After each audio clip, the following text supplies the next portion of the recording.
Being a professor for 15 years taught me a lot, and these are the most important lessons that I learned. To maintain momentum for my life story, I dropped the cap and gown for the next chapter. Hey everybody, Dr. Z here, and today we're going to talk briefly about what's called sacrificing the lamb, or having to reprimand people in front of others and doing so very strategically. So one of the best pieces of leadership advice I've ever received was from a guy named Robert Gates, Bob Gates. Some of you probably remember him. He's the former Secretary of Defense. He is a former head of the CIA. He is the former president of Texas A&M University. And then he also served as the president of the Boy Scouts of America. So this is somebody who's a very well-respected leader across both aisles, both Democrat and Republican. And I had the pleasure of meeting him at Texas A&M when I was finishing up some school down there and got to attend a dinner at his house. And I asked him what is his biggest leadership secret that he would share with the group. And he said to praise loudly, publicly, and often the people that you work frequently with, and to blame privately whenever possible. But then he did say, it is important, though, to sometimes sacrifice the lamb.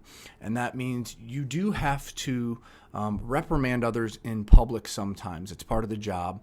And in doing so, it's often less focused on that person, and it's more focused on letting the rest of the group and the team know that there are standards and principles here that we need to be accountable to, and they're important.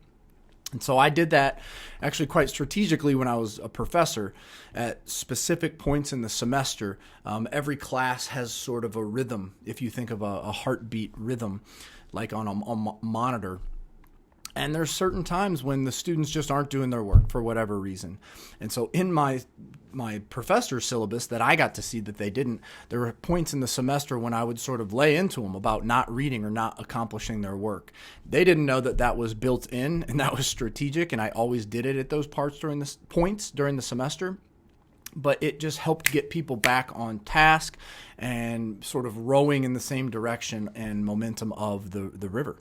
So sacrificing the lamb works. It's a unique strategy because it can be overused, and depending on how artful you are in using it, that's a whole separate lesson, right? You have to be a pretty solid communicator in the moment there and know what you're doing, not come down too hard, not linger too long on the person that you're reprimanding. But it can be a very useful tool to remind people we have high standards. We're trying to attain these goals or attain excellence or specific results. So sacrifice the lamb. It's part of leadership, not a fun part, but it's an important part. Have a great day.